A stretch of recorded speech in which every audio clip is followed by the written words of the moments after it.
clouds parted over the Isles of Boreas. It was time to choose. The rebellion was in trouble.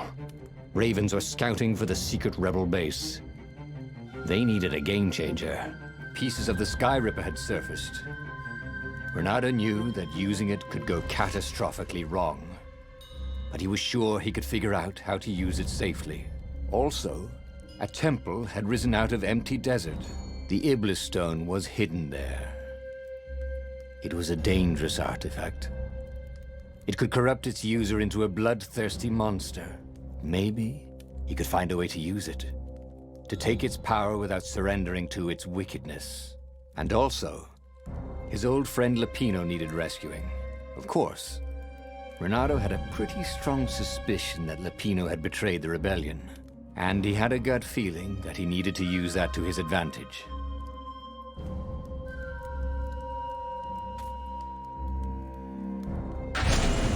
Every child knew about the Sky Ripper. The Transcendent Emperor had buried its pieces deep. And then, this Emperor's horrific sacrifices had brought it back to the surface. Renato wasn't exactly sure how to use the legendary weapon. But surely, there must be some way to do it without provoking another catastrophe. Had he, somehow, summoned the long-lost components of the legendary weapon out of the deep places of the Earth? It was more than Renato could fathom. But if he could find a legendary weapon, he would use it.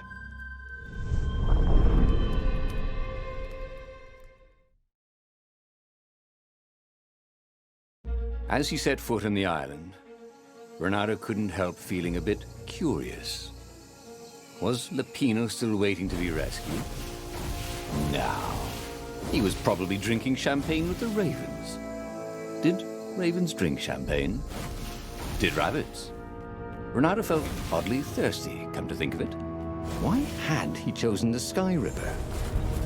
Renato never made plans that required constant vigilance. He was a hero.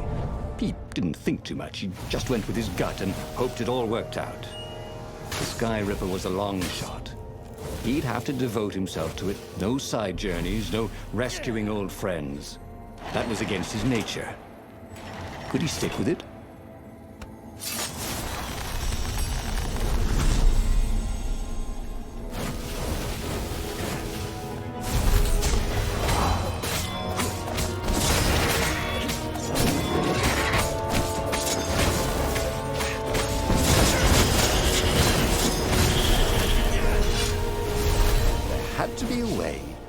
Sky Ripper without causing a catastrophe. Why? Maybe it's always dangerous, he imagined Zenobia saying. Always the voice of reason, that one. Well, there had to be a way to use the Sky Ripper, because not being able to use it was boring. So there. Renato was looking for a big chest.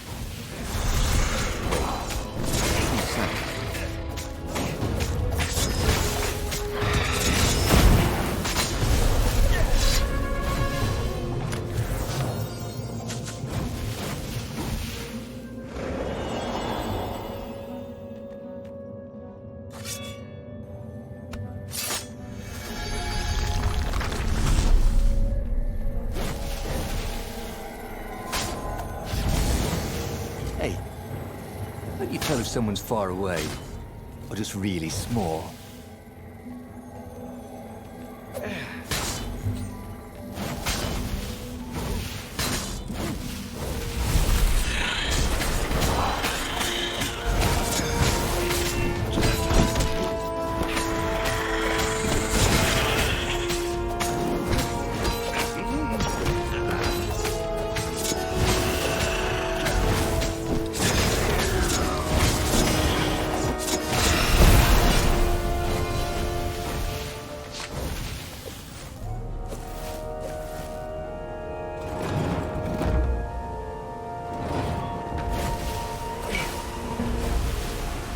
Renato chuckled. It was the same puzzle. He wished he had his friends here, so he could amaze them.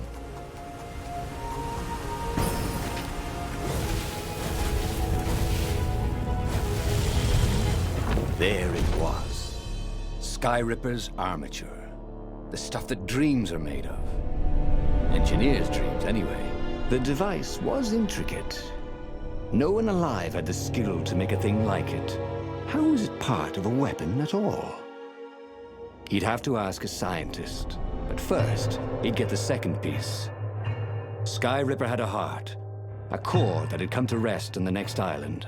Well, there was another island he could reach. Zenobia had just invaded it with her father's Raven battalions. She must be encamped there still. But fighting Zenobia now, that made no sense at all. He'd already sacrificed one friend to get this armature, was it? He didn't need to hurry to face her. She would find him.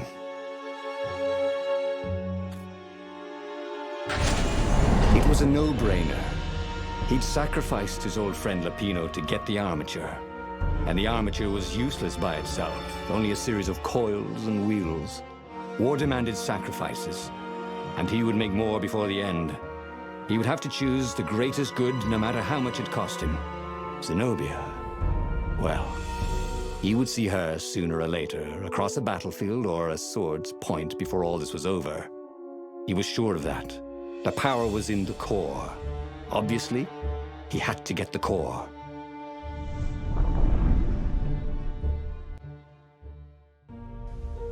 He looked up at the old trees around him. They were so big and so old. They'd been there before he was born, and they'd be there after he passed into legend. Was he confronting his own unimportance? What had got into him? He was no philosopher. Anyway, who cares? He was plenty important. He was a hero, and soon he'd prove it.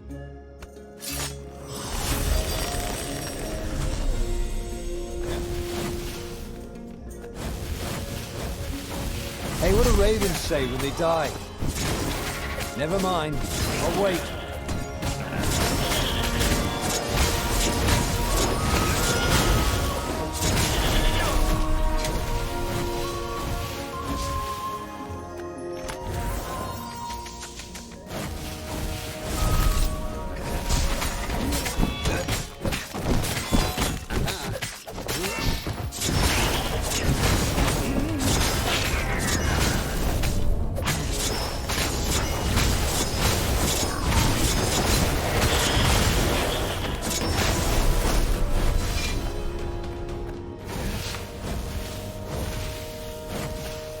You almost never saw wild gogglers together like this. The toads had to train them not to peck each other to death. So these had to be imperial gogglers. There were fewer and fewer trees. There were only these huge crystalline growths. Had those been here before? He no longer heard birds except for the feverish cawing of the ravens when they attacked. He couldn't smell the small animals of the forest. The mice and rabbits. Where had they gone? And he was getting hungry, too. This was an unhealthy place to be.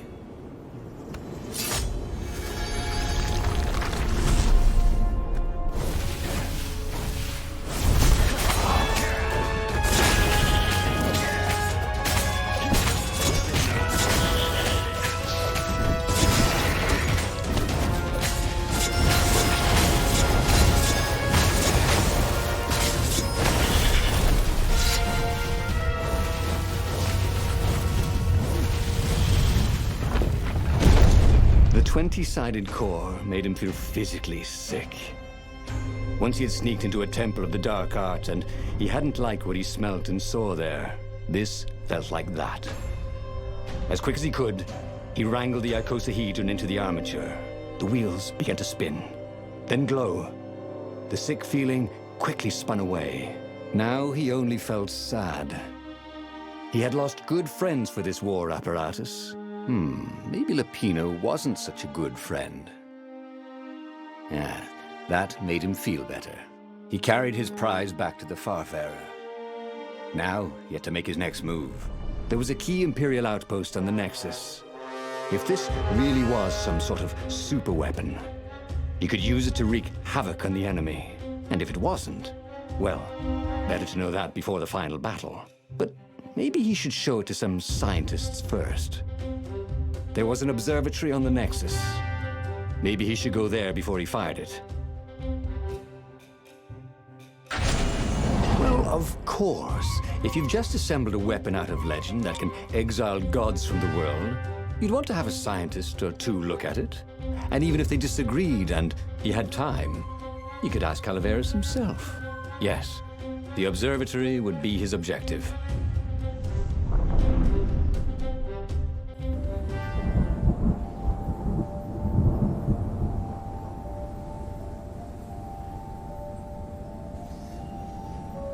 Why had the parts of the Sky Ripper only surfaced now, thousands of years after the Transcendent Emperor had dismantled it? The mad Emperor Isengrim had performed terrible, bloodthirsty rituals to invoke the lost gods. Was that why these ancient artifacts were rising out of the ground? How perfect, then, that the Sky Ripper would reappear to be his destruction. And, hopefully this time, just his destruction.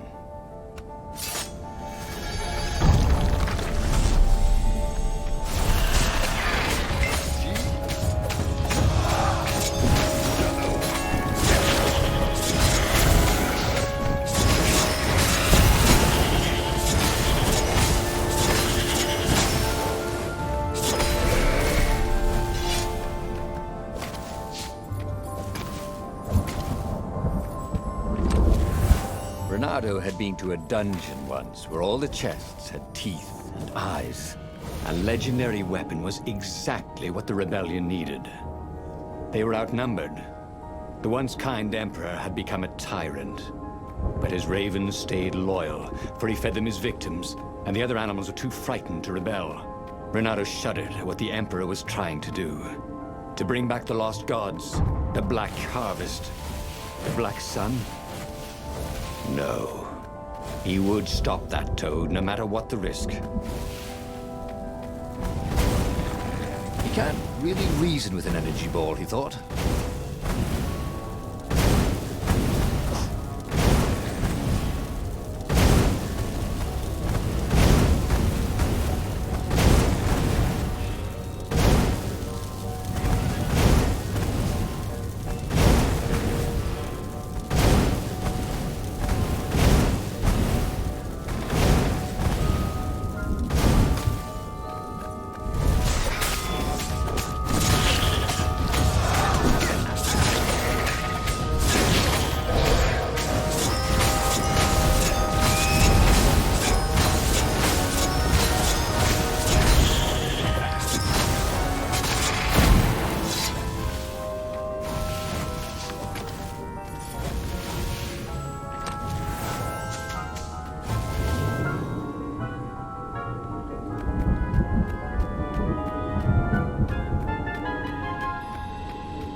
Renato was thrilled. The scientists seemed to think he'd put the Sky Ripper together right. But one toad was worried. Yeah, the Sky Ripper could carve a hole in existence itself. There are invisible strings that tie the universe together. If the Sky Ripper cut one, the hole would widen and widen until our whole existence fell into it. Another toad sighed. Irving still believes in string theory. At least go see Calaveras. Yeah, said the worried toad. He knows more than anyone else has forgotten about the Transcendent Emperor. If anyone could tell him how to use this weapon safely, it would be Calaveras. It was he who had told Renato how to find it in the first place. But maybe he had to give up on using it as a weapon. Maybe he had to go to the secret rebel base and ask the generals there what he could do with a weapon that he dared not use. One way or another, there had to be a safe way to use it.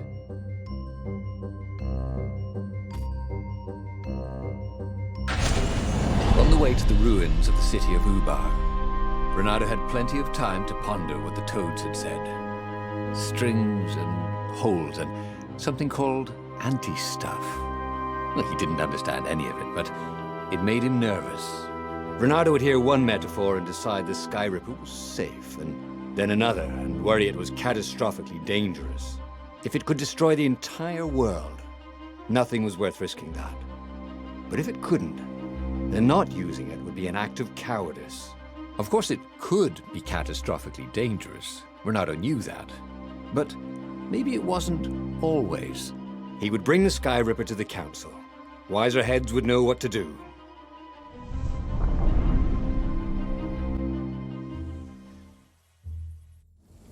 The truth was, if it wasn't safe, then it was dangerous. They couldn't use it. He'd found the Sky Ripper for nothing. He should have rescued his friend Lupino. Oh, he should have confronted Zenobia. He had nothing but his sword. But maybe the Council would have an idea?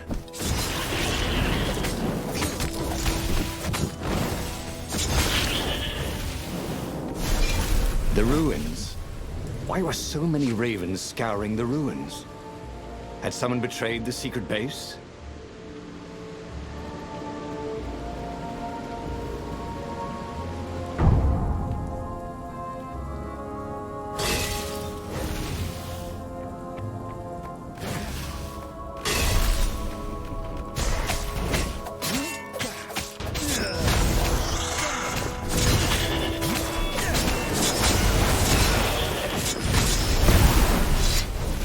The rebellion was in trouble. They'd have to attack, brandishing a super weapon they could not use. It could work.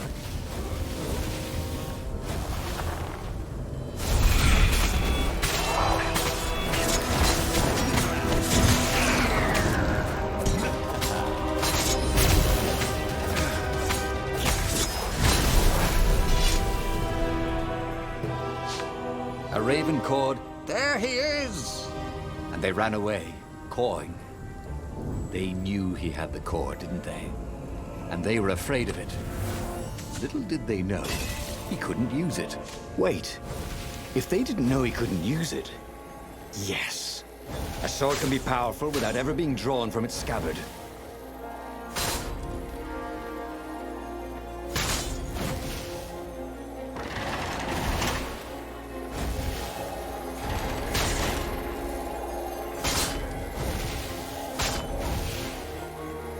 Boy, his looks could kill.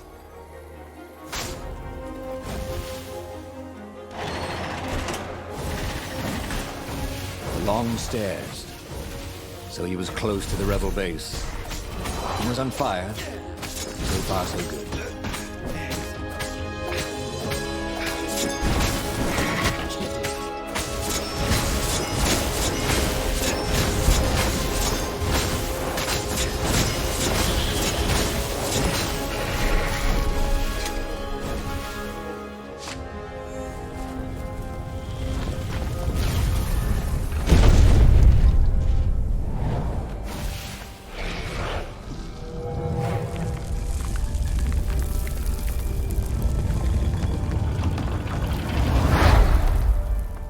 Renato barely made it to the hideout when he was shoved into a meeting room. He laid out his plan. They were shocked. Bluff the Emperor with an unusable weapon? Yeah, it's brilliant, laughed Renato. He keeps sending ravens, none of them come back. How does he know it's my sword? I suppose there's no harm if it fails. Take the Sky Ripper into a firing position.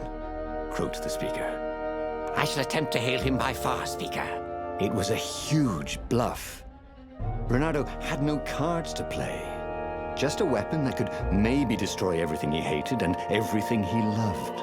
Could he be sure it wouldn't work? No, of course not. Of course the Emperor couldn't be sure it wouldn't work, and he must believe in ancient weapons if he hoped to bring back the lost gods, right?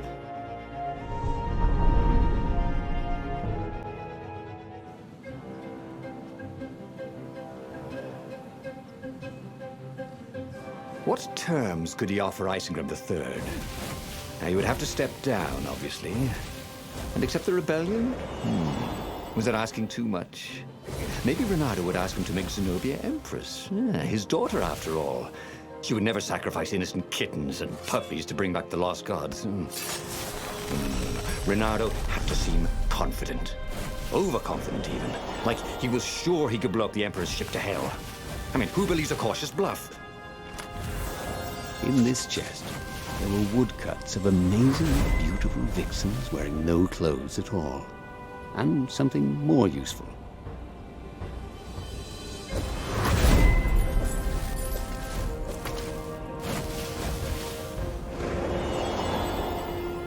Oh, it was strange. Fighting to place a weapon he could not use. But he could end the war tonight with just a threat. So much more humane than destroying a ship or an entire fleet. And then he would destroy the Sky Ripper in case some other adventurer was tempted. You never knew about some of these other farces. Soon, it would all be over.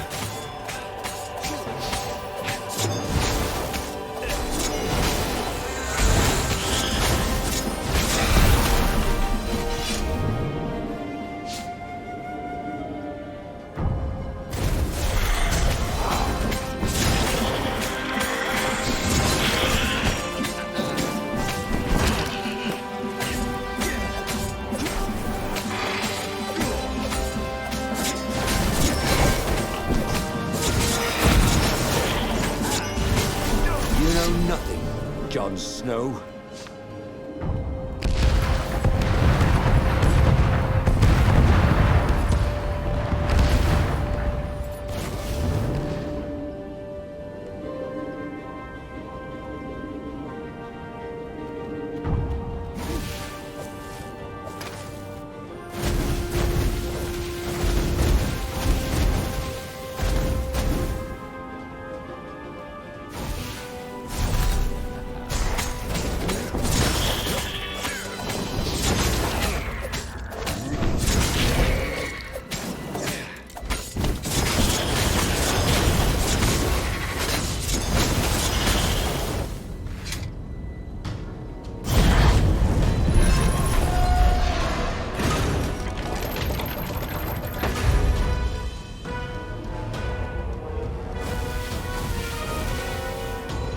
He set up the Sky Ripper and let it warm up. Zenobia came out, flanked by a whole platoon of ravens. "I know you, Renardo. You won't actually use that," she said.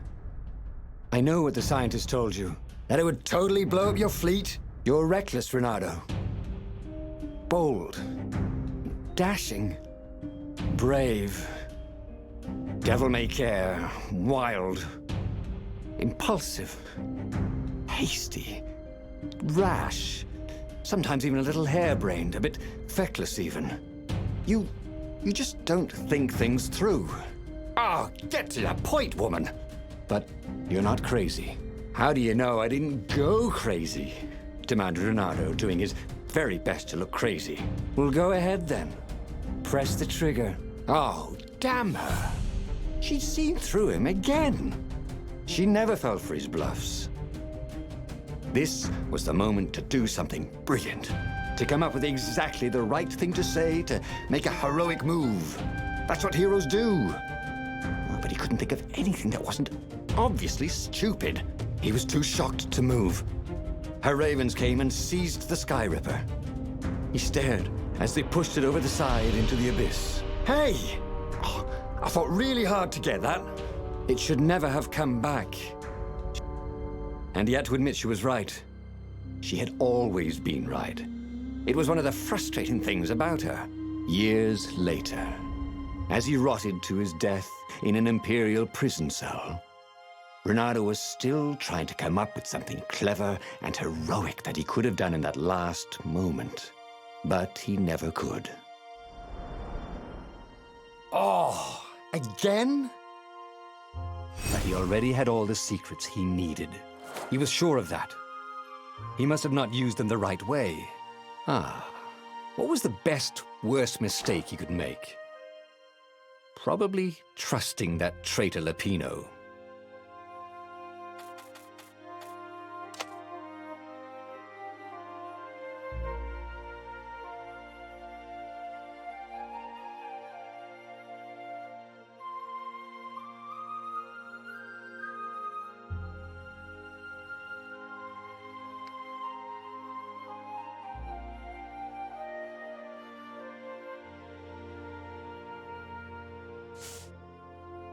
The book's pages fluttered to the beginning once again, faster than before, and he fell. Special thanks to my patrons Heaven Over Hell, Justin Wood, Hobbs, Koopy Vegeta, Gunrunner, and Water.